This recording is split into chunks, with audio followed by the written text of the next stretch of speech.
প্রথমে দেখেন বিগত সালে এশিয়া থেকে কেমন প্রশ্ন আসছে এগুলোকে আমরা একটু যাচাই করে নিই। প্রথমে দেখেন 43তম বিসিএস এ যে প্রশ্নটা আসছে সেটা হচ্ছে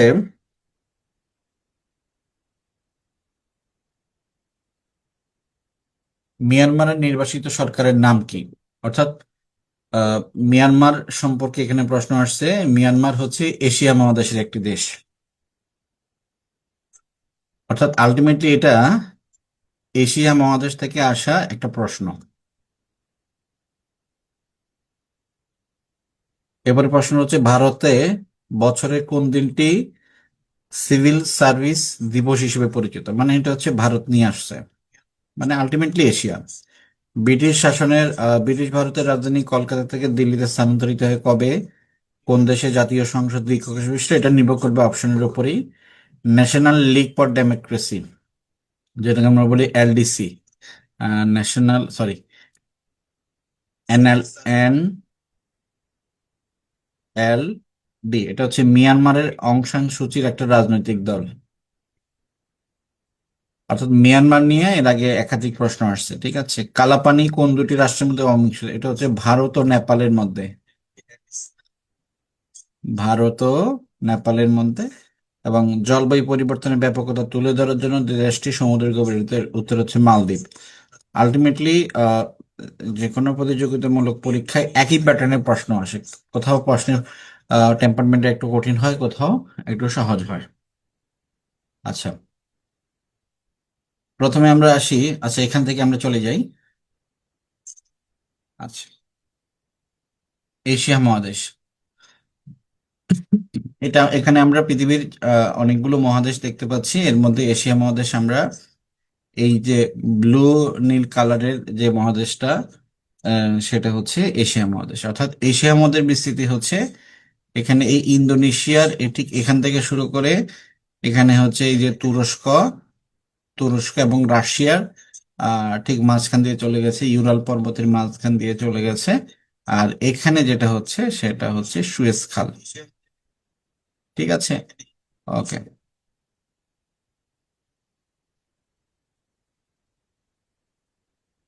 এখন আমরা দেখি আন্তঃমহাদেশীয় রাষ্ট্র, অর্থাৎ আহ, এশিয়া এবং ইউরোপ এই দুটো মহাদেশের মানে মহাদেশেই পড়েছে এমন কিছু রাষ্ট্রকে আমরা বলি আন্তঃমহাদেশীয় রাষ্ট্র। যেমন দেখি রাশিয়া এবং রাশিয়া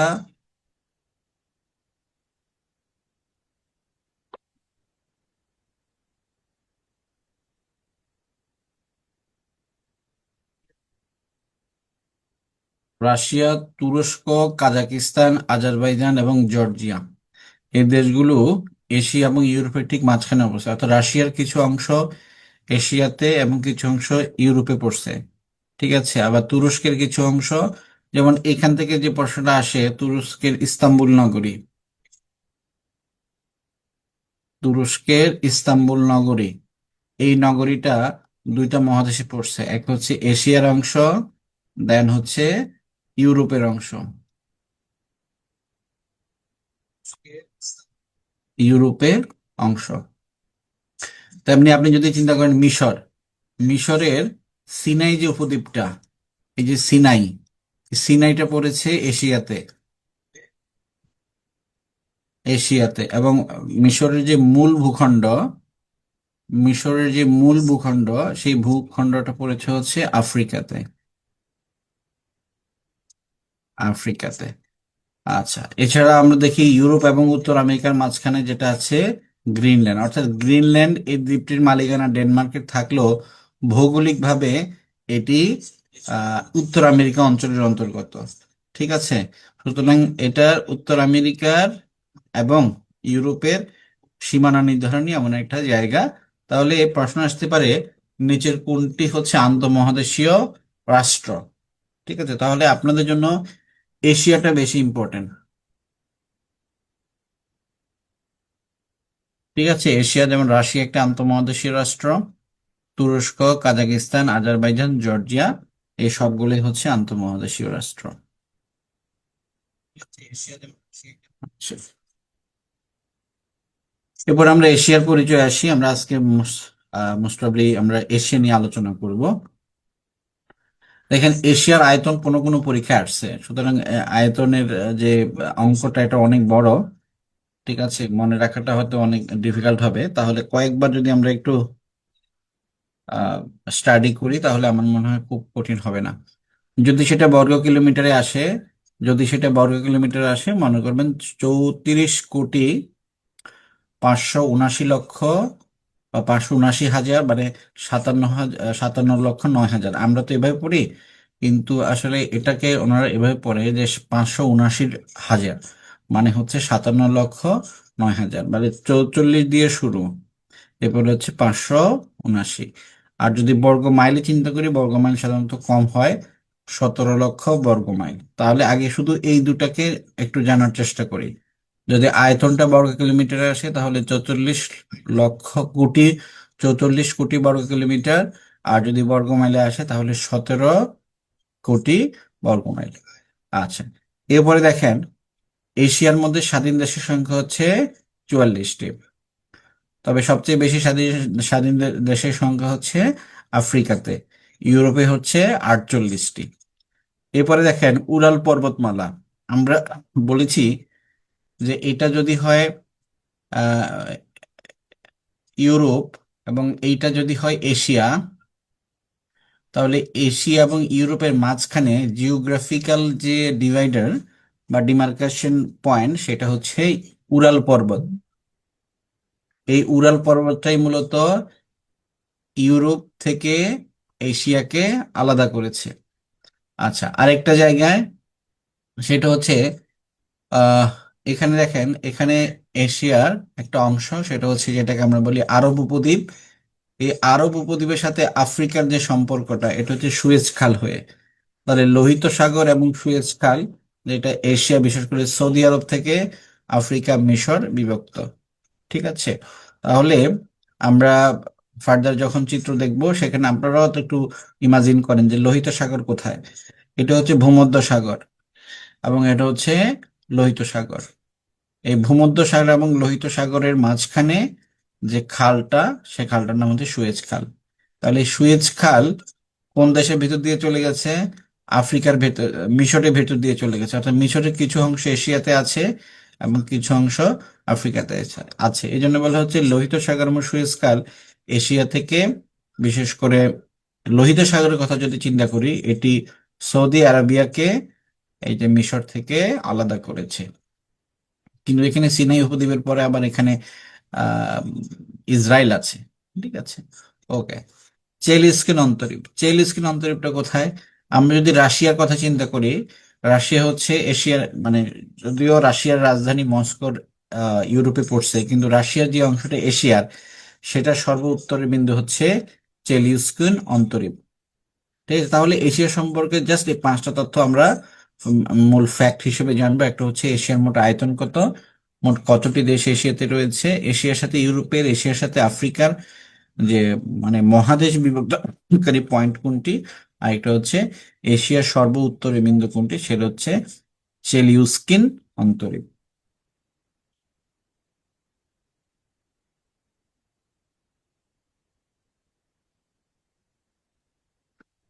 আচ্ছা, এখানে আপনারা দেখেন,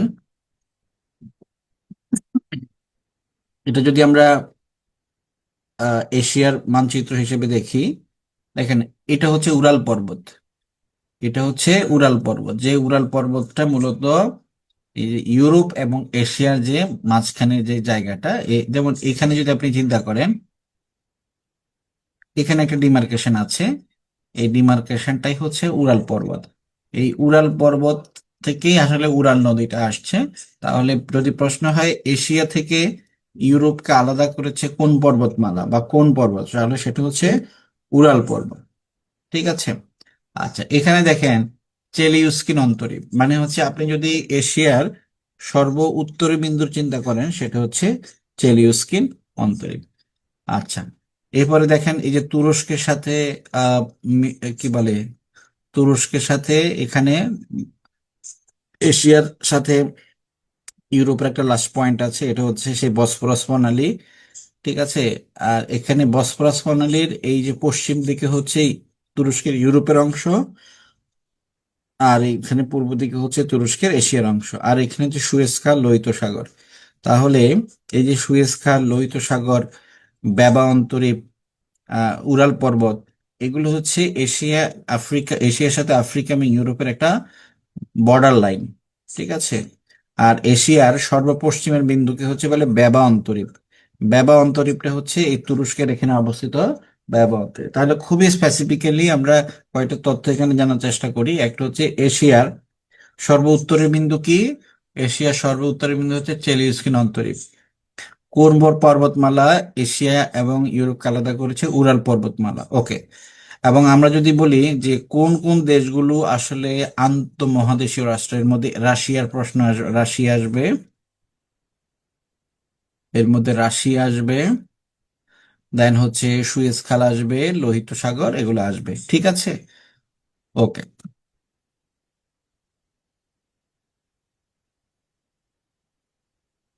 এবার আমরা এশিয়াকে কয়েকটা ভাগ করে পড়ব।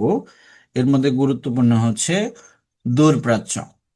অর্থাৎ এশিয়াকে আমরা দূরপ্রাচ্য, মধ্যপ্রাচ্য, দক্ষিণ এশিয়া, দক্ষিণ পূর্ব এশিয়া, মধ্য এশিয়া, অনেকটা ভাগে আলোচনা করব। আর পরীক্ষার জন্য যদি মহাদেশ ভিত্তিক বলি, সবচেয়ে গুরুত্বপূর্ণ আলোচনা হচ্ছে আপনাদের দক্ষিণ এশিয়া থেকে আসে, দেন হচ্ছে দক্ষিণ পূর্ব এশিয়া, দেন হচ্ছে দূরপ্রাচ্য।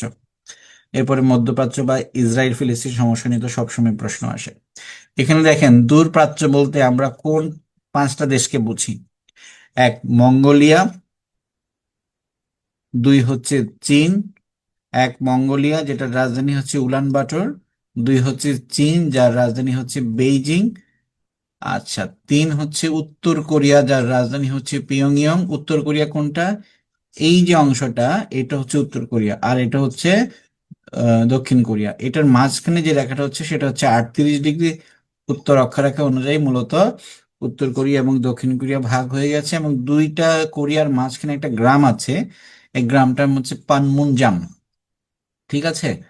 আচ্ছা, এখানে দেখেন এই যে একাধিক দ্বীপের সমষ্টি, এটা হচ্ছে জাপান, এবং দক্ষিণ কোরিয়া রাজধানী হচ্ছে সিওল। আপনাদের অনেকের মনে প্রশ্ন আসতে পারে যে তাইওয়ান এখানে আসলো না কেন, এবং এখানে ফিলিপাইন আসলো না কেন? অ্যাকচুয়ালি ফিলিপাইন হচ্ছে এখানে আমরা বেসিক্যালি, ফিলিপাইনকে আমরা দক্ষিণ পূর্ব এশিয়ার কান্ট্রি হিসেবে কনসিডার করি। আর তাইওয়ান তো একটা সার্বভৌম রাষ্ট্র না।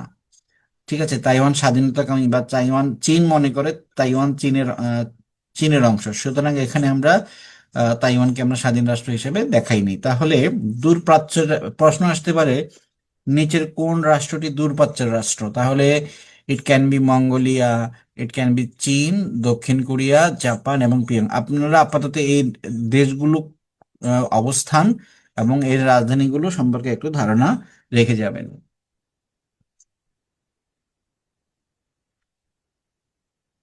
এরপরে আসেন আপনারা, এখানে দেখেন, আমরা দূরপ্রাচ্য যখন পড়ি তখন আমরা চীনের মহাপ্রাচীর সম্পর্কে আমাদের প্রশ্ন আসে।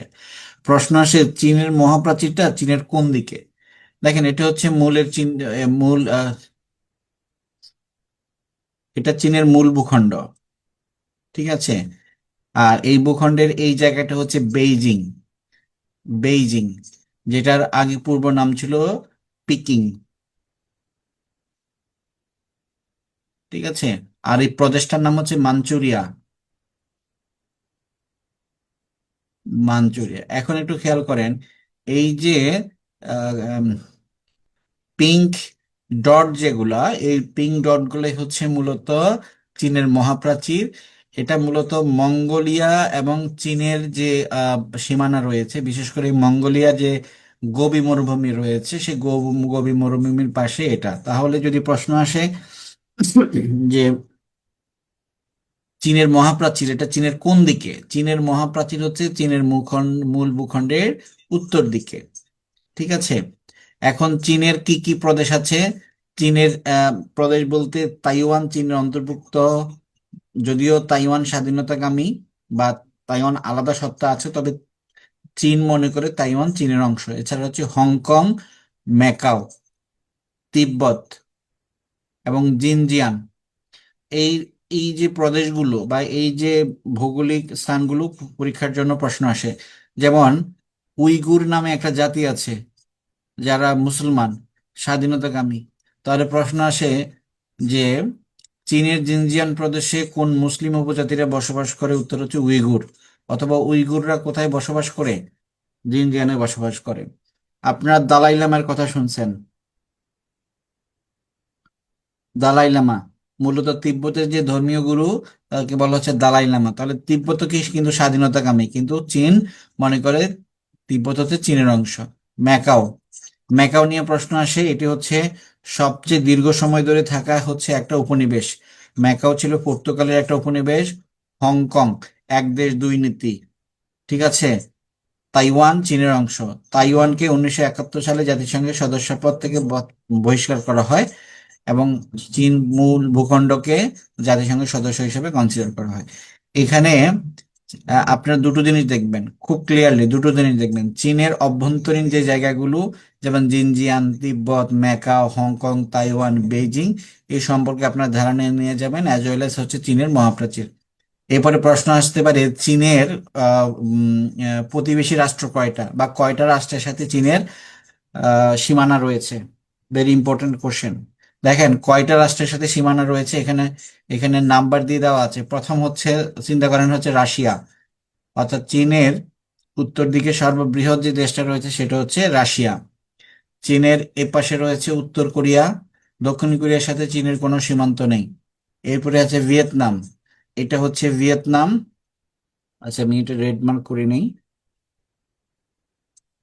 এটা হচ্ছে ভিয়েতনাম, এটা হচ্ছে লাওস, এটা হচ্ছে মিয়ানমার, দেন ভারতের সাথে, দেন ভুটানের সাথে, নেপালের সাথে, পাকিস্তানের সাথে, আফগানিস্তানের সাথে, তাজিকিস্তানের সাথে, কিরগিজস্তানের সাথে, কাজাকিস্তানের সাথে এবং মঙ্গোলিয়ার সাথে। তাহলে বাংলাদেশের সাথে সরাসরি চীনের কোনো সীমান্ত নেই। আছে ভারতের সাথে, ভুটানের সাথে, মিয়ানমারের সাথে, সরি, হ্যাঁ ভুটানের সাথে, তারপরে হচ্ছে মিয়ানমারের সাথে, নেপালের সাথে। তাহলে জাস্ট প্রত্যেকটা দেশ আপনার মুখস্থ করার প্রয়োজন নেই। আপনারা মুখস্থ করবেন যে কয়টা দেশের সাথে। তাহলে মোট 14টি দেশের সাথে, 14টি দেশের সাথে আহ চীনের একটা সীমানা রয়েছে। এর মধ্যে আপনারা জাস্ট যদি আপনাদের সামনে যদি মানচিত্র থাকে বা ম্যাপ থাকে, তাহলে আপনারা একটু দেখে নেবেন যে উত্তরে কে, পূর্বে কারা কারা, তারপরে হচ্ছে দক্ষিণে কারা কারা এবং পশ্চিমে কারা কারা। জাস্ট একটু ইমাজিন করলে আপনাদের কনসেপ্টটা ক্লিয়ার হয়ে যাবে। ঠিক আছে, তাহলে এখান থেকে আমরা দেখলাম যে চীনের অভ্যন্তরীণ কোন কোন জায়গাগুলো সম্পর্কে আমাদের একটু জানতে হবে, যেমন হচ্ছে জিনজিয়াং, তিব্বত, ম্যাকাও, হংকং, তাইওয়ান। দেন হচ্ছে কোন কোন দেশের সাথে চীনের আন্তঃসীমান্ত বা রয়েছে, বা প্রতিবেশী রাষ্ট্র কতগুলো। এরপরে দেখেন চীনের ইতিহাস। চীনের ইতিহাস, আচ্ছা, চীনের ইতিহাসে যে ছাত্র আন্দোলন হয়, এটা মূলত 4 মে 1919 সালে এখানে একটা ছাত্র আন্দোলন হয়। প্রশ্ন আসতে পারে চীনের জাতীয় দিবস কবে? চীনের জাতীয় দিবস হচ্ছে 1 অক্টোবর। কেন এই 1 অক্টোবরকে চীন জাতীয় দিবস হিসেবে বিবেচনা করে?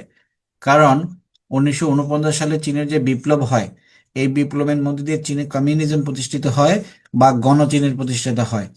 এর আগে চীন আসলে মানে সোজা কথায় বলতে গেলে এর আগে চীনে কমিউনিজম ছিল না। এর আগে ছিল ডেমোক্রেটিক ওয়েতে চীন আহ, নির্বাচন করতে, এবং গণতন্ত্র ছিল, বা আমরা যেটাকে বলি সব মানে কিছুটা ক্যাপিটালিস্টিক ইকোনমি ছিল। কিন্তু 1 অক্টোবর 1949 সালের পরেই চীনের যে রাষ্ট্র ব্যবস্থার পরিবর্তন এটা হয়ে যায়, এই জন্য এটাকে চীন জাতীয় উৎসব হিসেবে ঘোষণা করে। 1949 সালের পরে চীন মাও সেতুং এর আহ, নির্দেশে বা মাও সেতুং এর সময় আর একটা বিপ্লব হয়, সেটা হচ্ছে সাংস্কৃতিক বিপ্লব। এটা হয় 1966 সালে। সোজাসুজি প্রশ্ন আসতে পারে চীনের সাংস্কৃতিক বিপ্লব হয় কত সালে? উত্তর হবে 1966 সালে। এই যে সাংস্কৃতিক বিপ্লব, এই বিপ্লবটা মূলত কি ধরনের পরিবর্তন? এটা মূলত সামাজিক, অর্থনৈতিক এবং রাজনৈতিক ক্ষেত্রে কিছু আমূল পরিবর্তনের জন্য যে ধরনের কিছু সংস্কারমূলক কাজ, এটাকে আমরা বলি হচ্ছে সাংস্কৃতিক বিপ্লব। এই সাংস্কৃতিক বিপ্লবের ধারণা দেন হচ্ছে মাও সেতুং। এটা ইম্পর্টেন্ট না, আপনাদের জন্য ইম্পর্টেন্ট হচ্ছে এইটা যে চীনের কমিউনিজম প্রতিষ্ঠিত হয় কবে, চীনের সাংস্কৃতিক বিপ্লব হয় কবে, এবং বেইজিং তিয়েনআনমেন স্কয়ার হত্যাকাণ্ড হয় কত সালে? 1979 সালে। এটা বিশাল একটা গুরুত্ব বহন করে, ঠিক আছে। অর্থাৎ চীনের যে বেইজিং আছে, রাজধানী আছে, সেখানে গণতন্ত্রের জন্য বা গণতান্ত্রিক রাষ্ট্র ব্যবস্থার জন্য ছাত্ররা আন্দোলন করে, এবং সেখানে এক আন্দোলন দমনের জন্য হত্যাকাণ্ড সংগঠিত হয়, যেটাকে আমরা বলি গণতন্ত্র ও মত প্রকাশের স্বাধীনতার দাবির জন্য সংগঠিত হয়। ক্লিয়ার? অলরেডি আমরা এর আগের স্লাইডে দেখেছি যে চীনের সাথে 14টি দেশের সীমান্ত আছে, এবং চীন হচ্ছে এমন একটা দেশ যার সাথে সর্বাধিক প্রতিবেশী বেষ্টিত রাষ্ট্র। চীনের প্রদেশ আছে 22টি। চীনের 5টি স্বায়ত্তশাসিত অঞ্চল আছে, ভেরি ইম্পর্টেন্ট। যেমন তিব্বত একটা, তাইওয়ান একটা, হংকং একটা, ম্যাকাও একটা, ঠিক আছে। আচ্ছা, আচ্ছা, হংকং ও ম্যাকাও হচ্ছে দুটি বিশেষ প্রশাসনিক অঞ্চল। তাহলে হংকং এবং ম্যাকাওর স্ট্যাটাস কেমন? স্ট্যাটাস হচ্ছে বিশেষ প্রশাসনিক অঞ্চল। আর তিব্বতের স্ট্যাটাস হচ্ছে এটি একটি স্বায়ত্তশাসিত অঞ্চল। 4টি কেন্দ্রশাসিত পৌরসভা রয়েছে, এটা অতটা ইম্পর্টেন্ট না। যেগুলো স্টার দিয়ে দিচ্ছি সেগুলো একটু দেখবেন।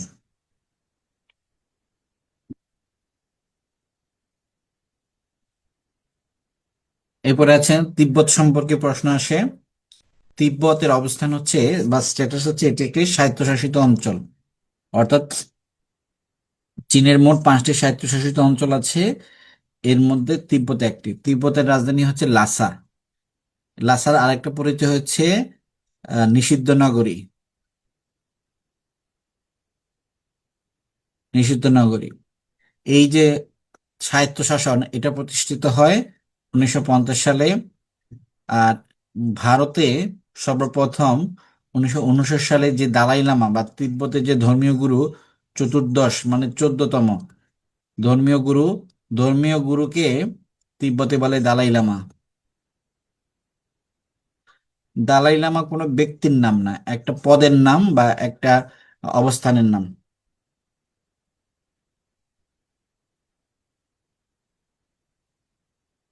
আচ্ছা, রুবাইয়াত তাসনিম, আপনাদের এই পর্যন্ত কোনো স্লাইড কি আমি পাওয়ার পয়েন্ট আকারে দিয়ে দিছি? সবগুলোই তো আপনারা এ4 আকারে পাইছেন, ঠিক আছে। আচ্ছা, জানাবেন কোন কোন লেকচারটা আপনাদেরকে স্লাইড স্লাইড আকারে দেওয়া হয়েছে, একটু জানাবেন। আই থিঙ্ক এই পর্যন্ত যতগুলো ক্লাস হয়েছে সবগুলো ক্লাসেরই আপনারা এ4 সাইজের পিডিএফ পাইছেন, মানে ক্লাস লেকচার লেকচার হিসেবে পাইছেন, ঠিক আছে। একটু জানাবেন কোনটা এখনো আপনাদের স্লাইড আকারে আছে। আচ্ছা, এই যে দালাই লামা, আহ, যাকে তিব্বতের ধর্মীয় গুরু বলা হয়, ইনি 1989 সালে যখন তিয়েনআনমেন স্কয়ারের হত্যাকাণ্ড হয়, ঠিক একই সময়ে উনি নোবেল পুরস্কার পান, ঠিক আছে।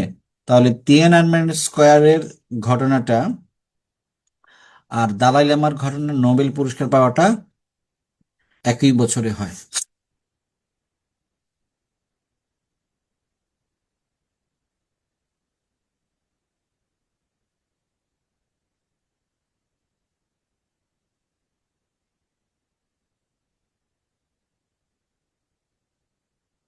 আচ্ছা, একটু।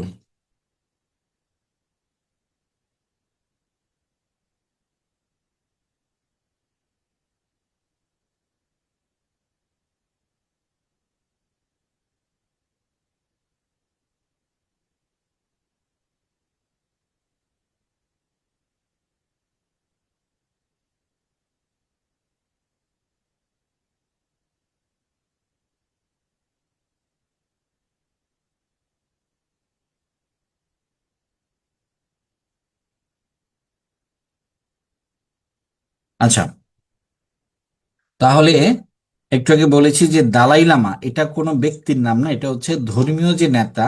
অর্থাৎ তিব্বতের যারা নিজস্ব ধর্ম আছে, বৌদ্ধ ধর্ম, সে বৌদ্ধ ধর্মের প্রধানকে হচ্ছে দালাই লামা বলে। বর্তমান যিনি দালাই লামা হিসেবে পরিচিত, ওনার নাম হচ্ছে তেনজিন গিয়াৎসো।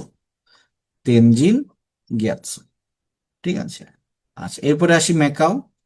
ম্যাকাও মূলত এই চীনের পাশের ভূখণ্ড হলেও দীর্ঘ প্রায় 442 বছর ধরে এটি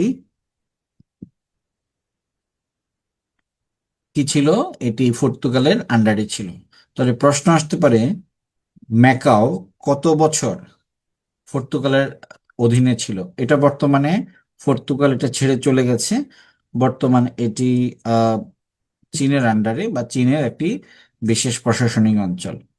আচ্ছা, তাহলে এটি ফেরত দেয় কবে? 1999 সালে এটি চীন ফেরত দেয়, মানে চীনের কাছে ফেরত দেওয়া হয়। আচ্ছা, চীনের সাথে এই যে ম্যাকাওর সাথে একটা সম্পর্ক রয়েছে, দ্বৈত অর্থনীতি বা এক দেশ দুই নীতি, ওয়ান কান্ট্রি বা টু সিস্টেম। এটার যেমন ম্যাকাওর সাথে আছে, তেমনি হংকং এর সাথেও আছে। অর্থাৎ দ্বৈত অর্থনীতির দেশ, এক দেশ দুই পদ্ধতি বা ওয়ান কান্ট্রি টু সিস্টেম পদ্ধতি, এটা ম্যাকাও এবং চীনের। অর্থাৎ চীনের মূল অর্থনীতিটা হচ্ছে সমাজতান্ত্রিক অর্থনীতি, কিন্তু ম্যাকাও এবং হংকং এর অর্থনীতি, সে অর্থনীতিটা হচ্ছে সম্পূর্ণভাবে আহ হচ্ছে যেটাকে আমরা বলি ধনতান্ত্রিক অর্থনীতি।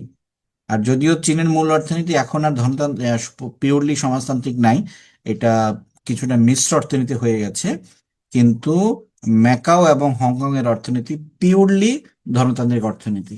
ঠিক আছে। আচ্ছা, এরপরে আমরা দেখি হংকং। হংকং মূলত এই নানকিং চুক্তির কারণে, নানকিং চুক্তির কারণে হংকং একটি ব্রিটিশ কলোনিতে রূপান্তরিত হয়। তাহলে প্রশ্ন আসতে পারে, কোন চুক্তির ফলে হংকং একটি ব্রিটিশ কলোনিতে পরিণত হয়? চুক্তিটা হচ্ছে নানকিং চুক্তি। বা এই নানকিং চুক্তিটা হয় প্রথম আফিম যুদ্ধের মানে প্রেক্ষিতে। প্রথম প্রথম আফিম যুদ্ধটা হয় কত সালে? এই যে 1839 থেকে 1842 সাল পর্যন্ত, এই সময় প্রথম আফিম যুদ্ধ হয়।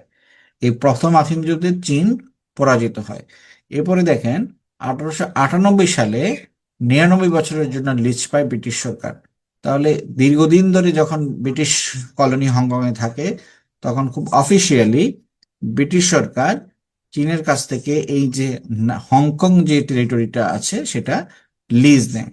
এই লিজটা হংকং চীনের ব্রিটিশ চীনের কাছে ফেরত দেয় 1997 সালে, মানে অনেক দিন পর, প্রায় 156 বছর। তাহলে এর আগে আমরা জানি যে ম্যাকাওর যে বিষয়টা সেটা ছিল 442 বছর, আর ম্যাকাও ব্রিটিশদের আন্ডারে ছিল 156 বছর। এই দুটো তথ্য আপনারা একটু ভালো করে দেখে যাবেন। আচ্ছা, এরপরে দেখেন হংকং এর একটা বিশেষত্ব আছে। হংকং এর বিশেষত্ব হচ্ছে এটা বিশ্বের একমাত্র সমুদ্র বন্দর যেটা পোর্ট বা মুক্ত বন্দর হিসেবে, ফ্রি পোর্ট বা মুক্ত বন্দর হিসেবে পরিচিত। ফ্রি পোর্ট বা মুক্ত বন্দর হিসেবে বিবেচনা করার কারণ হচ্ছে এই বন্দরে কোনো জাহাজ ভিড়া বা জাহাজের মাল খালাস বা জাহাজের এই বন্দর ব্যবহারের জন্য কোনো জাহাজকে কোনো ধরনের শুল্ক বা কর দিতে হয় না বা অতিরিক্ত ফি দিতে হয় না। এই ফি না দেওয়ার কারণেই হংকং বিশ্বে ফ্রি পোর্ট বা মুক্ত বন্দর হিসেবে পরিচিত। ওকে। ম্যাকওয়ের মতো হংকং এর অর্থনীতিও হচ্ছে দ্বৈত অর্থনীতি, এক দেশ দুই পদ্ধতি বা ওয়ান কান্ট্রি টু সিস্টেম, এই সিস্টেমে হংকং রান করে। এরপর হচ্ছে তাইওয়ান। তাইওয়ানের সাথে চীনের যে জিওগ্রাফিক্যাল ডিফারেন্স, ধরেন এটা হচ্ছে চীন, এটা হচ্ছে তাইওয়ান, এই মাঝখানে যে প্রণালী, এই প্রণালীটার নাম হচ্ছে ফর্মোজা প্রণালী। ফর্মোজা প্রণালী, এটার নাম ফর্মোজা প্রণালী কেননা তিব্বতের পুরনো নাম ছিল ফর্মোজা। তিব্বতকে আগে মানুষ ফর্মোজা বলে ডাকতো। আর তিব্বত এবং চীনের মাঝখানে যে সমুদ্র, সে বা যে যে সমুদ্র অঞ্চল, এই সমুদ্র অঞ্চল হচ্ছে ফর্মোজা প্রণালী। আচ্ছা, আহ, এই যে তাইওয়ান, তাইওয়ান 1971 সালে জাতিসংঘের সদস্যপদ হারায়, একটু আগে আমরা বলেছি। ঠিক আছে, এবং 1949 সালে চীনের যে বিপ্লব হয়, যে কমিউনিস্ট রেভলিউশন হয়, বা কমিউনিজম প্রতিষ্ঠিত হয়, এই কমিউনিজম প্রতিষ্ঠা হওয়ার কারণে চিয়াং কাইশেক নামে যে চীনের শাসক ছিল, উনি তাইওয়ানে পালিয়ে যান এবং সেখানে রিপাবলিক অফ চায়না নামে প্রতিষ্ঠা করেন। এখন পরীক্ষা প্রশ্ন আসতে পারে রিপাবলিক অফ চায়না কার নাম? রিপাবলিক অফ চায়না হচ্ছে তাইওয়ানের নাম। ঠিক আছে। আর চীনের নাম হচ্ছে গণপ্রজাতন্ত্রী চীন, democratic people's republic of China, DPRC. ঠিক আছে। আচ্ছা, এরপর এখন জিনজিয়াং প্রদেশ। এই জিনজিয়াং প্রদেশে দুটো গুরুত্বপূর্ণ সম্প্রদায় বসবাস করে, একটা হচ্ছে উইঘুর আর একটা হচ্ছে হানা।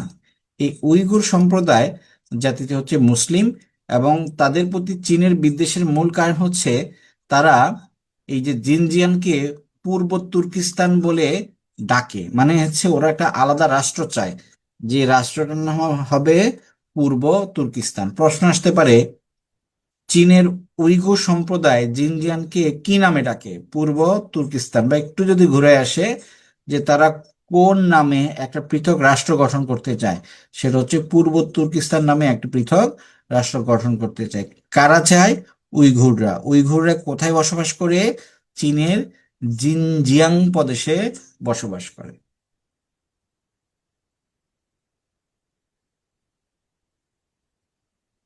আচ্ছা, এরপর দেখেন চীনের যে আন্তর্জাতিক যে নীতি বা আন্তর্জাতিক যে চীনের পদক্ষেপ, এর মধ্যে একটা গুরুত্বপূর্ণ পদক্ষেপ হচ্ছে বিআরআই, যেটাকে আমরা বলি বেল্ট অ্যান্ড রোড ইনিশিয়েটিভ, অথবা OBOR, one belt one road, অর্থাৎ দুটোই একই নাম। বা যেটাকে আমরা বিআরআই বলি সেটাকে আমরা মূলত OBOR বা ওয়ান বেল্ট ওয়ান রোড হিসেবে আমরা এটাকে বিবেচনা করি। এটা যদি বাংলায় বলি তাহলে হচ্ছে নতুন সিল্ক রোড বা এক অঞ্চল এক পথ, অনেক নামে আসতে পারে, সুতরাং এটা একাধিক নাম রয়েছে। প্রথম যে নামে ডাকি সেটা হচ্ছে BRI, belt and road initiative. Second one OBOR, one belt one road. Third one হচ্ছে নতুন সিল্ক রোড। এবং ফোর্থ ওয়ান হচ্ছে এক অঞ্চল এক পথ, মানে একই জিনিসকে বোঝায়। আচ্ছা, আমরা যদি পাশের চিত্রটা দেখি, আহ, এখানে দেখেন এই যে চীনের বেইজিং থেকে বা এই যে দালিয়ান থেকে একটা রাস্তা, আমরা সর্বোচ্চ এই যে জার্মানি পর্যন্ত আমরা একটা বাই রোড কানেক্টিভিটি আছে। আরেকটা হচ্ছে সমুদ্রপথে কানেক্টিভিটি। তাহলে সমুদ্র এবং স্থলভাগ এই দুই অংশ নিয়েই চীনের যে মহাপরিকল্পনা সেটা হচ্ছে বেল্ট অ্যান্ড রোড ইনিশিয়েটিভ। সমুদ্র অঞ্চলে সেটা হচ্ছে একটা বেল্ট ক্রিয়েট করা, and by way on land সেটাকে একটা রোড কানেক্টিভিটির মাধ্যমে চীনের সাথে ইউরোপ এবং পশ্চিম এশিয়ার কান্ট্রিজগুলোর সাথে যে এক ধরনের আন্তঃবাণিজ্যিক সম্পর্ক সেগুলোকে ক্রিয়েট করা। এখন প্রশ্ন হচ্ছে এই যে বিআরআই বলি বা OBRI বলি, এটা আসলে আহ, কখন থেকে চালু হয়? এটা মূলত 2000 সালের আহ, আগে। আমরা যদি যদি দেখি, 2000 বছর আগে চীনের যে সাথে ইরানের যে প্রাচীন যে বাণিজ্য রুট ছিল, সেটাকে আসলে নতুন করে 2013 সালে শি জিনপিং উনি এই প্রস্তাবটা বা এই পরিকল্পনা গ্রহণ করেন। তাহলে এটা শুরু হয় 2013 সালে। কেননা 2000 বছর আগের যে পুরনো রাস্তা বা পুরনো যে বাণিজ্যিক রুট সেটাকে নতুন করে নতুন অবয়বে সাজানো, এটার উদ্দেশ্য হচ্ছে এশিয়া, আফ্রিকা, ইউরোপ এবং ইউরোপ এই সংযোগকারী অবকাঠামো তৈরি, মানে এই তিনটা মহাদেশকে সংযোগ করা। তাহলে প্রশ্ন আসতে পারে চীনের যে উদ্যোগ এশিয়া, আফ্রিকা এবং ইউরোপকে সংযোগ করতে নেওয়া হয়েছে সেটা হচ্ছে OBOR অথবা BRI। এতটুকুই জানলেই হবে। ক্লিয়ার?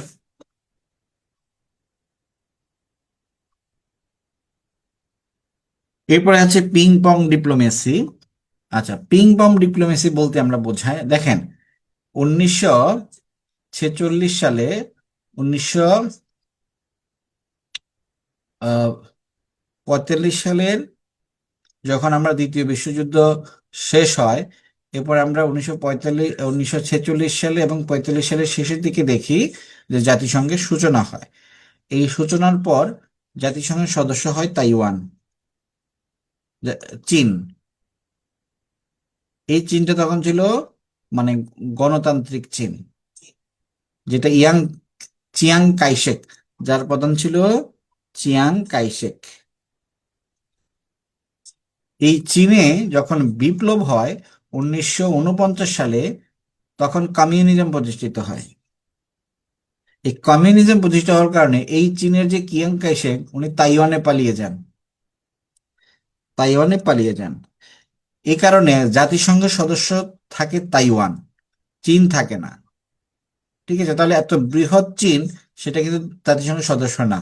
ওই যে মূল ভূখণ্ডের বাইরে যে তাইওয়ান সেটাই ছিল জাতিসংঘের সদস্য, কিন্তু 1971 সালে এই চীন তার জাতিসংঘের সদস্যপদ ফিরে পায় বা পায়। কিভাবে পায়? এটা একটা ডিপ্লোমেসির মাধ্যমে পায়। আমেরিকার, ইউএস এর একটা টেনিস, টেবিল টেনিস দল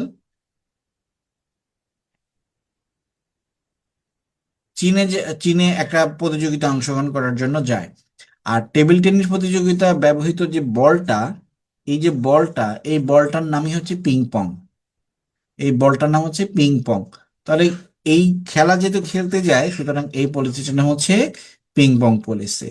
তাহলে এই পিং পং পলিসির বিশেষত্ব হচ্ছে চীনের সাথে যুক্তরাষ্ট্রের আনুষ্ঠানিক কূটনৈতিক সম্পর্ক স্থাপন, যেটার কারণে জাতিসংঘের চীন স্থায়ী সদস্যপদ লাভ করে, এবং এর ফলে তাইওয়ান জাতিসংঘ থেকে বহিষ্কার হয় বা তাইওয়ান জাতিসংঘের সদস্যপদ হারায়।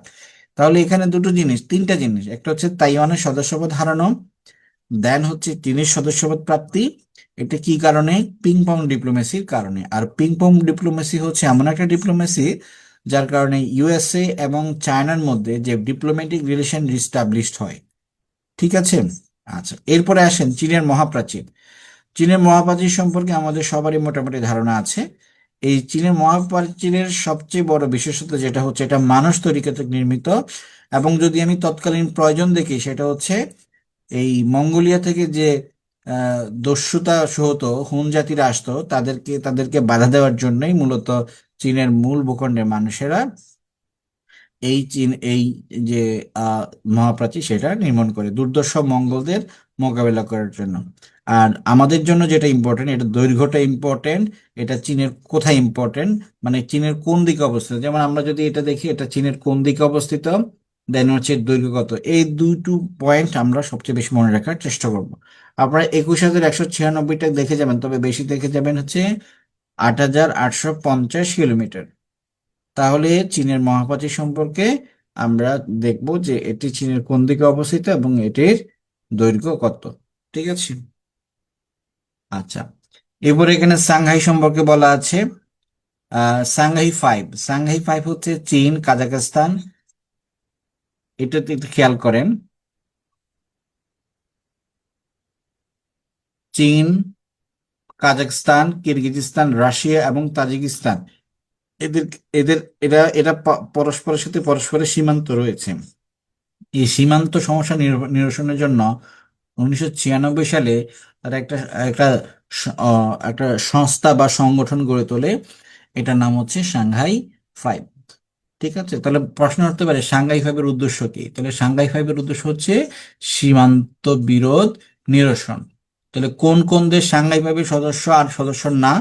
যারা সদস্য তারা হচ্ছে চীন, কাজাখস্তান, কিরগিজস্তান, রাশিয়া এবং তাজিকিস্তান। আচ্ছা, চীনের যে যে কয়জন ব্যক্তি আছে এর মধ্যে একজন তো হচ্ছে কনফুসিয়াস। কনফুসিয়াস হচ্ছে চীনের সবচেয়ে প্রভাবশালী দার্শনিক। এরপর হচ্ছে মাও সেতুং। উনিশশো 1949 সালে চীনে যে সমাজতান্ত্রিক বিপ্লব হয়, সেই বিপ্লবের মাধ্যমে যে কমিউনিস্ট সরকার প্রতিষ্ঠিত হয়, তার প্রথম প্রেসিডেন্ট ছিলেন মাও সেতুং। এই জন্য তাকে বলা হচ্ছে গণচীনের প্রতিষ্ঠাতা। 1966 সালে, 66 সালের আগে উনি অর্থনৈতিক সংস্কারের জন্য যে পরিকল্পনা গ্রহণ করেন সেটা হচ্ছে গ্রেট লিপ ফরওয়ার্ড। অর্থাৎ যেমন আমরা যদি আমেরিকার ক্ষেত্রে দেখি, আমেরিকার একটা অর্থনৈতিক সংস্কার হচ্ছে বেল আউট।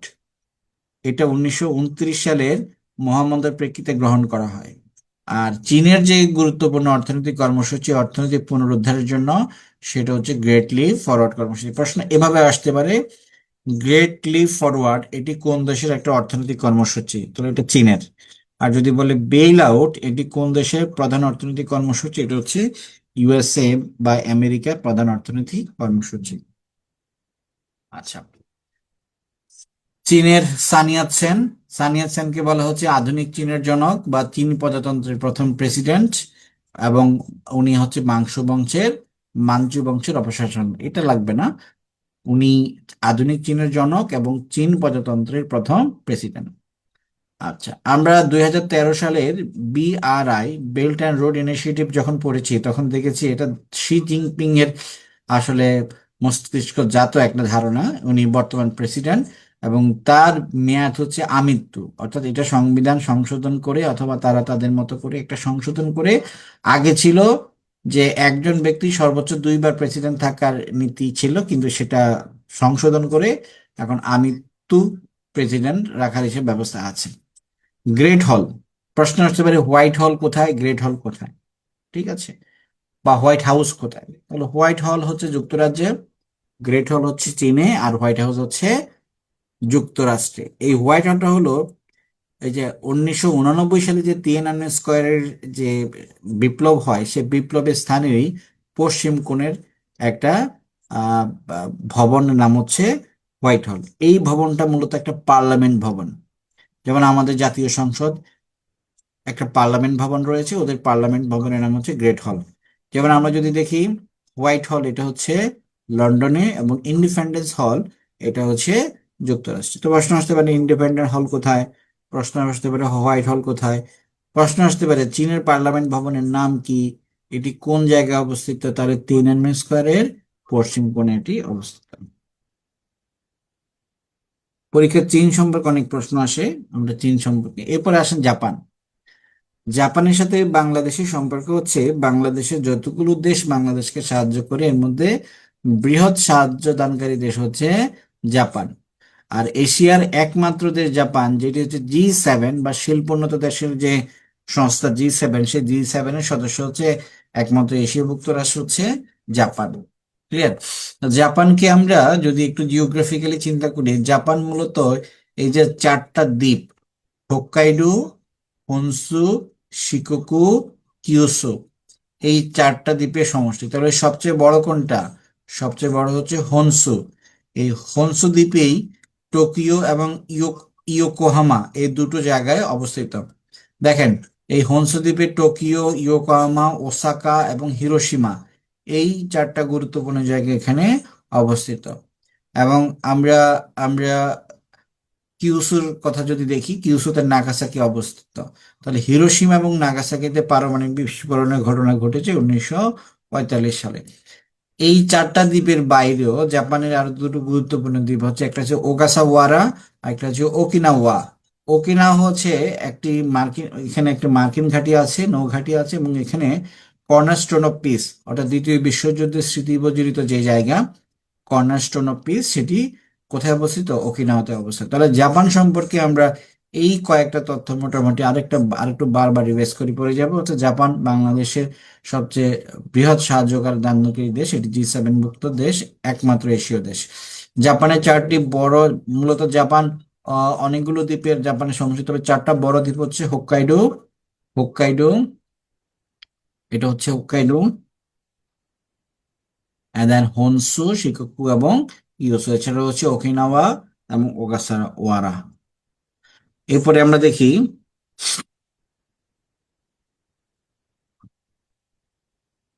হনসু। এই হনসু দ্বীপটা হচ্ছে জাপানের যতগুলো দ্বীপ আছে সবচেয়ে বড় দ্বীপের নাম হচ্ছে হনসু। এই হনসু দ্বীপে হচ্ছে টোকিও, যেটা জাপানের রাজধানী, হিরোশিমা এবং ফুকুশিমা। ফুকুশিমা কেন বিখ্যাত?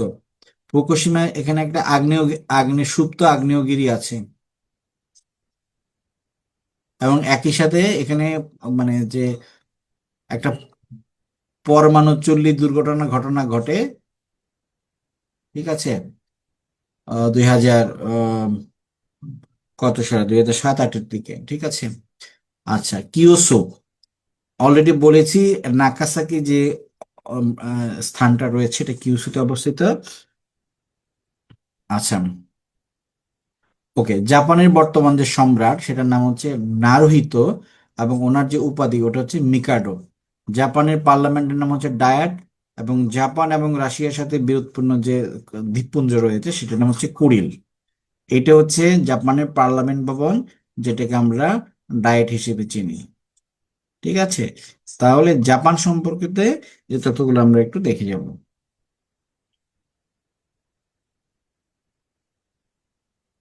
এরপরে দেখেন, আমরা কিন্তু এখনো দূরপ্রাচ্যে আছি, উত্তর কোরিয়া এবং দক্ষিণ কোরিয়া। এটা হচ্ছে উত্তর কোরিয়া এবং দক্ষিণ কোরিয়ার সীমানা। এটাকে আমরা বলি এই যে 38 ডিগ্রি, এই 38 ডিগ্রি অক্ষরেখার এখানে একটা গ্রাম রয়েছে, গ্রামটা হচ্ছে পানমুনজাম গ্রাম। আর এই যে কালো যে লাইনটা আপনারা দেখতে পাচ্ছেন, এটা হচ্ছে মিলিটারি ডিমার্কেশন লাইন। আর এটার আশেপাশে যে লাইনটা রয়েছে হচ্ছে ডিমিলিটারিজড জোন, মানে এখানে কোনো ধরনের সামরিক অ্যাক্টিভিটিস নেই। উত্তর কোরিয়ার রাজধানী হচ্ছে পিয়ংইয়ং এবং দক্ষিণ কোরিয়ার রাজধানী হচ্ছে পিয়ং। উত্তর কোরিয়ার সাথে চীনের সীমানা বা সীমান্ত সংযোগ থাকলেও দক্ষিণ কোরিয়ার সাথে চীনের কি নেই, কোনো সীমান্ত সংযোগ নেই। আচ্ছা, এই কোরীয় দ্বীপ অর্থাৎ কোরীয় উপদ্বীপ, তাহলে এটা হচ্ছে মূল ভূখণ্ড যেটা চীনের সাথে সম্পর্কিত। এটা যেহেতু দ্বীপ না, কারণ দ্বীপে তো মূল ভূখণ্ডের সাথে কোনো কানেক্টিভিটি থাকে না, তাহলে এটাকে আমরা বলতে পারি যেমন আরব উপদ্বীপ, কোরীয় উপদ্বীপ, মানে দ্বীপের মতোই কিন্তু দ্বীপ না। আচ্ছা, এই কোরীয় উপদ্বীপের হিস্ট্রি হচ্ছে, এটি 1910 সালে এটি জাপান কর্তৃক দখল হয়। অর্থাৎ 1910 সালের আগে এটা জাপানের আন্ডারে ছিল। 1945 সালে দ্বিতীয় বিশ্বযুদ্ধের পরবর্তী সময়ে রাশিয়া এবং যুক্তরাষ্ট্রের মধ্যে বিরোধের কারণে এটি 38 ডিগ্রি রেখা বরাবর দুভাগে বিভক্ত হয়ে যায়। উত্তর কোরিয়া সমাজতান্ত্রিক দেশ হিসেবে সোভিয়েত ইউনিয়নের আন্ডারে চলে যায়, এবং দক্ষিণ কোরিয়া যেহেতু পুঁজিবাদী দেশ, পুঁজিবাদী মতাদর্শে বিশ্বাস করে, তখন তারা মার্কিন যুক্তরাষ্ট্রের নিয়ন্ত্রণে চলে যায়। আচ্ছা, এই এইটা একটু জানবেন যে উত্তর কোরিয়ার প্রতিষ্ঠাতা হচ্ছে কিম ইল সাং, আর এখন হচ্ছে কিম জন উন। আচ্ছা, তারপর হচ্ছে পারমাণবিক বিস্ফোরণ ঘটায় কত সালে? 2006 সালে। জাস্ট এই দুটো তথ্য এখন জেনে যাবে।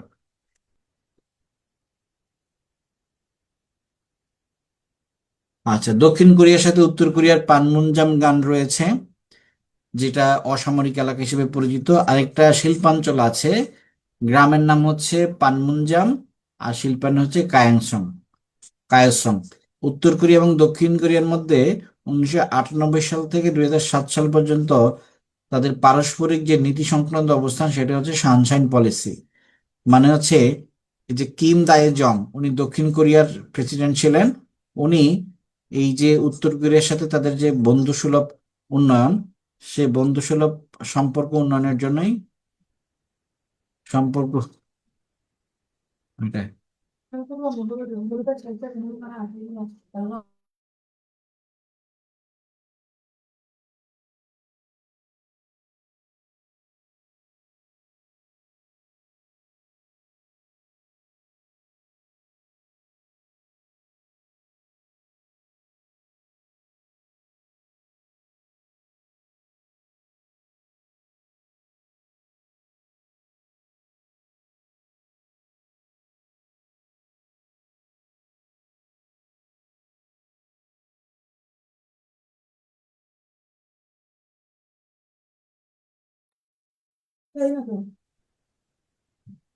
আচ্ছা, তাহলে এই উত্তর কোরিয়া এবং দক্ষিণ কোরিয়ার মধ্যে যে সম্পর্ক সংক্রান্ত যে পলিসি, এটা হচ্ছে সানশাইন পলিসি। মানে উত্তর কোরিয়া এবং দক্ষিণ কোরিয়ার মধ্যে যে যুদ্ধ ভাব, সেটাকে রিডিউস করার জন্য দক্ষিণ কোরিয়ার প্রেসিডেন্ট কিম জায় জং এই ধরনের সম্প্রীতিমূলক আচরণের যে নীতি, সেই নীতিটা হচ্ছে সানশাইন পলিসি।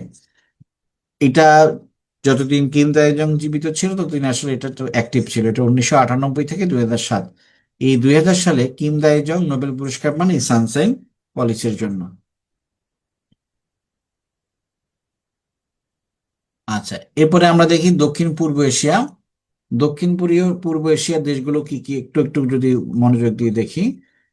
এখানে বাংলাদেশের সীমান্তবর্তী মিয়ানমার থেকে শুরু করে Myanmar, Thailand, Laos, Vietnam, Cambodia, এটা কিন্তু একটা ক্লাস্টার হয়ে আছে। ঠিক আছে, আপনারা যখন ম্যাপ দেখবেন তখন এভাবে পড়বেন: মিয়ানমার, লাওস, থাইল্যান্ড একটা আরেকটার সাথে জড়িত। এরপরে হচ্ছে ভিয়েতনাম, নিচে হচ্ছে মালয়েশিয়া, আর এই পুরো যে হলুদ অঞ্চলটা, এই হলুদ অঞ্চলটা হচ্ছে ইন্দোনেশিয়া। আর এই পুরো দ্বীপটার নাম হচ্ছে বর্নিও দ্বীপ। বর্নিও দ্বীপ, এই বর্নিও দ্বীপের যে ইন্দোনেশিয়ার অংশটা, এটার নাম হচ্ছে কালিমান্তান।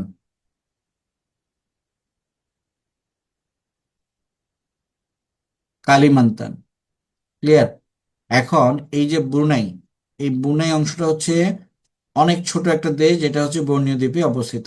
আর এই যে পিঙ্ক কালারের যে অঞ্চলটা, যে দ্বীপের সমষ্টিটা, এটা হচ্ছে ফিলিপাইন। তাহলে আপনারা দেখেন, দক্ষিণ পূর্ব এশিয়া বলতে আমরা কোন কোন দেশকে বুঝি?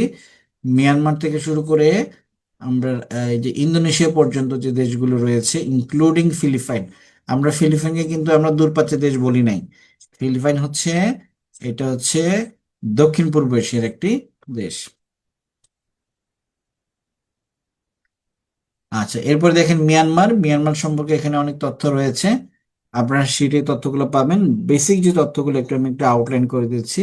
সেটা হচ্ছে মিয়ানমার ব্রিটিশদের কাছ থেকে স্বাধীনতা পায় হচ্ছে 1948 সালে। 48 সালে স্বাধীনতা পেল। 1962 সাল পর্যন্ত মোটামুটি এখানে গণতান্ত্রিক চর্চা ছিল।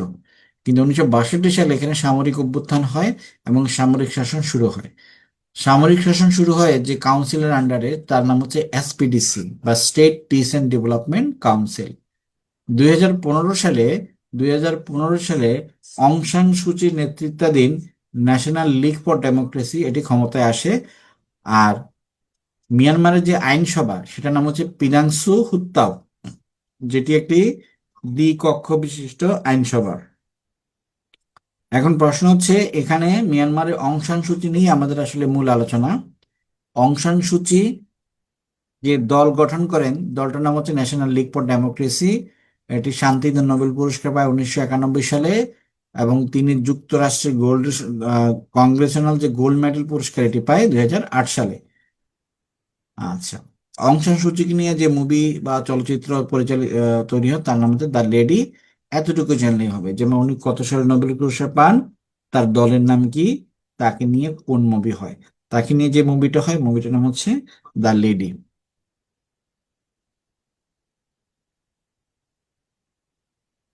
এবার দেখেন ভৌগোলিক বৈশিষ্ট্য।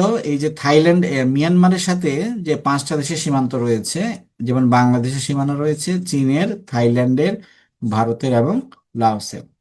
মুঘল সাম্রাজ্যের সর্বশেষ যে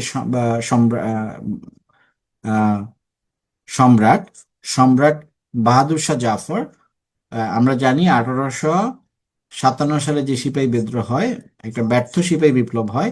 সেই ব্যর্থ সিপাহী বিপ্লবের পরে বাহাদুর শাহ জাফরকে রেঙ্গুনে বা ইয়াঙ্গুনে নির্বাসন দেওয়া হয়। আর বাংলাদেশের সাথে মিয়ানমারের টেকনাফ অঞ্চলে যে সীমান্ত রয়েছে, সেটা হচ্ছে মংডু। আর মংডুর বিপরীত মংডুটা কিন্তু মানে মিয়ানমারের অংশ। আর এটার বিপরীত পাশে বাংলাদেশের যে শহরটা আছে, সেটা হচ্ছে টেকনাফ শহর। ইনসেন কারাগার, এটা মিয়ানমারে। আর মিয়ানমারের সীমান্ত রক্ষাকারী বাহিনীর নাম হচ্ছে নাসাকা। আর আহ, এই নাসাকার নাম পরিবর্তন করে মূলত এখন রাখা হয়েছে বিজিপি, বর্ডার গার্ড পুলিশ। এটা একটু সংশোধন আসবে।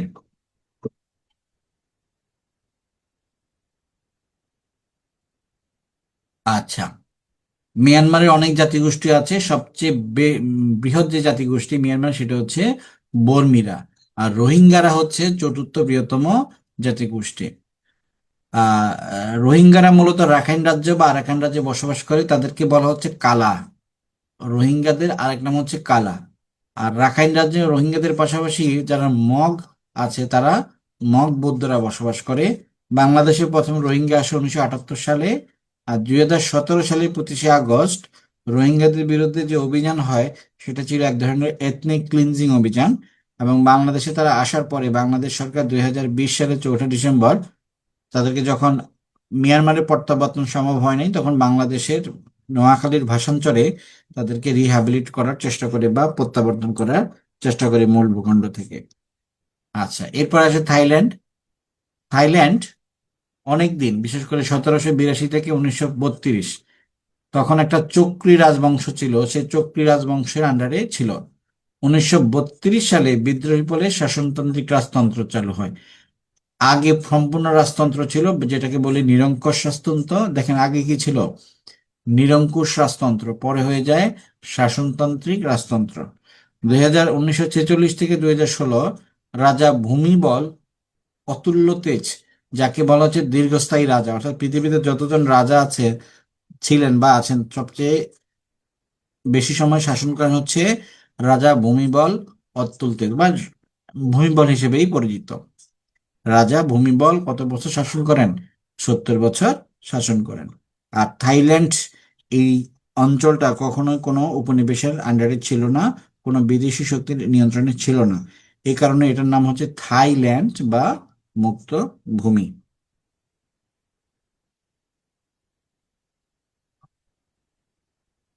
এরপর দেখেন ভিয়েতনাম। 1887 থেকে 1945 সাল পর্যন্ত এটা ফরাসিদের বা ফ্রান্সের আন্ডারে ছিল। ফ্রান্সের আন্ডারে ছিল, তখন থেকে এটার নাম হচ্ছে, এই অঞ্চলটার নাম হচ্ছে ইন্দোচীন। তাহলে ইন্দোচীনে এই শব্দটা বলতে কি বোঝায়? ভিয়েতনাম, লাওস এবং কম্বোডিয়াকে একসাথে বোঝায় ইন্দোচীন হিসেবে। আর 1946 থেকে, অর্থাৎ দ্বিতীয় বিশ্বযুদ্ধের পর থেকে 1954 সাল পর্যন্ত হো চি মিন, যাকে আমরা আঙ্কেল হো নামে জানি, তার নেতৃত্বে ফরাসি শক্তিকে পরাজয় করা হয়। আমরা যে ভিয়েতনাম যুদ্ধের কথা দেখি, সেটি 1954 থেকে 1976 সাল পর্যন্ত ছিল। এটা হচ্ছে ভিয়েতনাম যুদ্ধ। তাহলে এখানে ফরাসি শাসন বা ইন্দোচীন গঠন কত সালে হয়, কত সাল থেকে হোচিমিন ফরাসি নেতৃত্বের বিরুদ্ধে যুদ্ধ করে, এবং ইন্দোচীন বলতে আমরা কোন তিনটা দেশকে বুঝি সেটা একটু জেনে যাব। এরপর আসেন ফিলিপাইন। ফিলিপাইন কার আন্ডারে ছিল? স্পেনের আন্ডারে ছিল। এবং এটা মার্কিন যুক্তরাষ্ট্রের সাম্রাজ্যভুক্ত হয় 1946 সাল পর্যন্ত। 1898 থেকে প্রশ্ন আসতে পারে যে এশিয়ার একমাত্র দেশ যেটি মার্কিন যুক্তরাষ্ট্রের উপনিবেশ ছিল, সেটি হচ্ছে ফিলিপাইন। ফিলিপাইন মূলত তিনটা দ্বীপ নিয়ে গঠিত, একটা হচ্ছে লুজন, আর হচ্ছে মিন্দানাও, আর একটা হচ্ছে ভিসিয়াস। যেমন আমরা IRR কথা জানি, ইন্টারন্যাশনাল রাইস রিসার্চ ইনস্টিটিউট, এটা মিন্দানাওতে অবস্থিত। আর রাজধানী যে, আহ সরি, এটা হচ্ছে লুজন, এই যে ম্যানিলা, IRR এটা হচ্ছে ম্যানিলা। তাহলে এটা IRR কোথায় হচ্ছে? লুজনে। কারণ ম্যানিলা যেহেতু লুজনে, সুতরাং IRR হচ্ছে লুজনে। ওকে।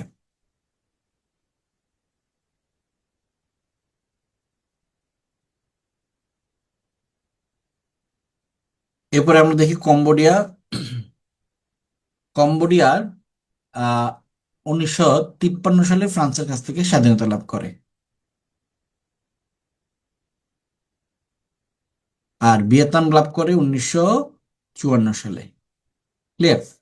আচ্ছা, এই কম্বোডিয়ার সাথে যে ব্যক্তিটার নাম জড়িত, জেনারেল নন নন, উনি 1970 সালে কম্বোডিয়ায় একটা প্রজাতন্ত্র প্রতিষ্ঠা করেন, এবং 1975 সালে তাকে পরাজিত করে সাম্যবাদী সরকার, যেটাকে আমরা বলি খেমারুজ সরকার, ক্ষমতা লাভ করে। তাহলে খেমারুজ নেতা পলপট প্লাস খিউ সাম্পান। এখন এই যে খেমারুস এবং লন লন, উনি ছিলেন কিন্তু একজন কিন্তু সামরিক ব্যক্তি। ওনাকে পরাজিত করে খেমারুজরা। খেমারুজরা কিন্তু হচ্ছে কমিউনিস্ট আহ, মানে ধাঁচের নেতা। তাহলে লন লন, উনি ক্ষমতায় থাকেন 1975 সাল পর্যন্ত, 5 বছর। আর ওনাকে পরাজিত করে খেমারুজ নেতারা। তো খেমারুজ নেতা দুইজন, একটা হচ্ছে পলপট, একটা হচ্ছে খিউ সাম্পান। এরপর আমরা 79 সালে দেখি, 75 সালে ক্ষমতা আসলো, মাত্র 4 বছরের ব্যবধানে খেমারুজের পতন হয়। এবং এই যে কম্বোডিয়ার রাজধানী ফিনম পেন, এই বানানটা দেখবেন, এটা মানসিক দক্ষতায় আসে। এবং গণতন্ত্র চত্বর বা ফ্রিডম পার্ক, এটা অবস্থিত হচ্ছে এই নমপেনে।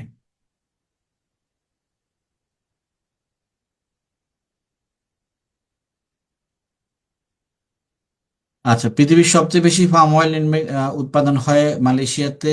আর মালয়েশিয়া আগে কার উপনিবেশ ছিল? ব্রিটিশদের উপনিবেশ ছিল। আমরা ডক্টর মাহাথির মোহাম্মদ সম্পর্কে জানি। মাহাথির মোহাম্মদ কত বছর ক্ষমতায় ছিলেন? চতুর্থ প্রধানমন্ত্রী হিসেবে উনি প্রায় 22 বছর ক্ষমতায় ছিলেন, এবং সপ্তম প্রধানমন্ত্রী হিসেবে উনি 2000 সাল থেকে বর্তমান পর্যন্ত উনি মালয়েশিয়ার ক্ষমতায় রয়েছেন। আচ্ছা। আচ্ছা, সিঙ্গাপুর। সিঙ্গাপুর মালয়েশিয়া, যেমন মালয়েশিয়া সিঙ্গাপুর কিন্তু একসময় মালয়েশিয়ার অংশ ছিল, কিন্তু মালয়েশিয়ার অংশ হওয়ার আগে সে মালয়েশিয়ার সাথেই সে ব্রিটিশদের আন্ডারে ছিল। এটি ব্রিটিশদের কাছ থেকে স্বাধীনতা লাভ করে 1963 সালে, এবং ঠিক ওই বছরই এই সিঙ্গাপুর মালয়েশিয়ার সাথে সংযুক্ত হয়। আবার 1965 সালে ঠিক এক বছর পরই এটি মালয়েশিয়া থেকে আলাদা হয়ে একটা নতুন রাজ্য হিসেবে প্রজাতন্ত্র হিসেবে আত্মপ্রকাশ করে। লি কুয়ান ইউ সিঙ্গাপুরের প্রথম প্রেসিডেন্ট, যিনি সিঙ্গাপুরকে আজকের যে অবস্থান সে অবস্থান পর্যন্ত, সরি, সিঙ্গাপুরের প্রথম প্রধানমন্ত্রী, উনি আজকের যে সিঙ্গাপুরের অবস্থান, যে বিশ্বের সিঙ্গাপুরের যে অবস্থান বা গ্রহণযোগ্যতা বা অর্থনৈতিক সমৃদ্ধি এই পর্যন্ত নিয়ে আসেন হচ্ছে লি কিউন ইউ। লি কুয়ান ইউ, ওনার একটা বই আছে from third world to the first, এটা ইম্পর্টেন্ট। এই তিনটা তথ্য একটু জেনে যাবেন। অর্থাৎ সিঙ্গাপুরের প্রথম প্রধানমন্ত্রী কে, বা সিঙ্গাপুরের জনক কে, সিঙ্গাপুরকে তৃতীয় বিশ্ব থেকে কে প্রথম বিশ্বে রূপান্তর করে, এবং তার বই কোনটা। তার বইটা হচ্ছে from third world to first world.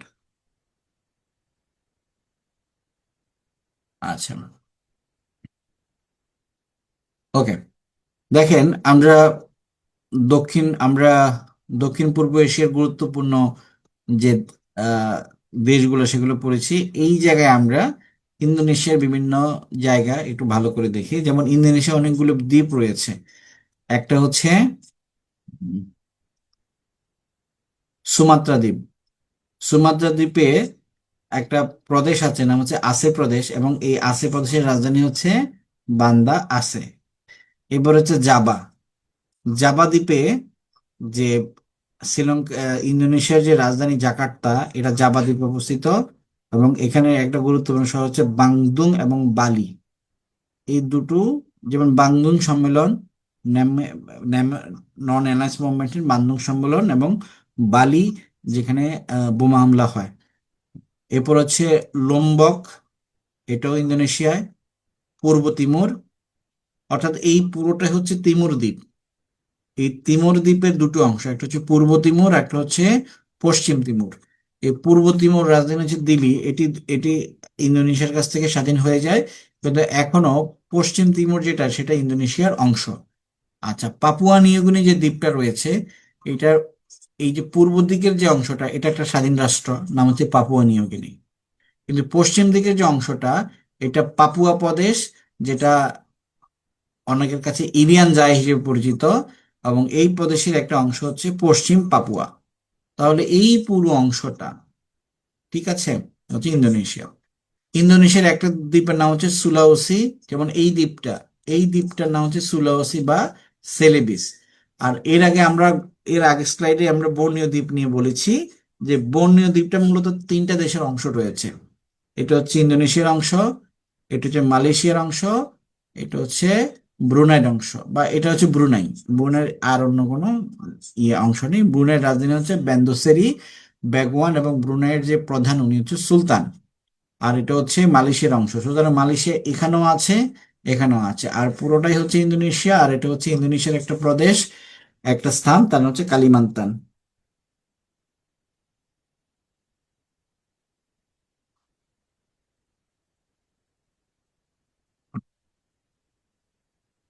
আচ্ছা, এখানে ইন্দোনেশিয়া সম্পর্কে বলা আছে, ইন্দোনেশিয়া নেদারল্যান্ডের কাছ থেকে স্বাধীনতা লাভ করে। ঠিক আছে, যার মানে অধীনে স্বাধীনতা লাভ করে উনি হচ্ছে সুকর্ণ।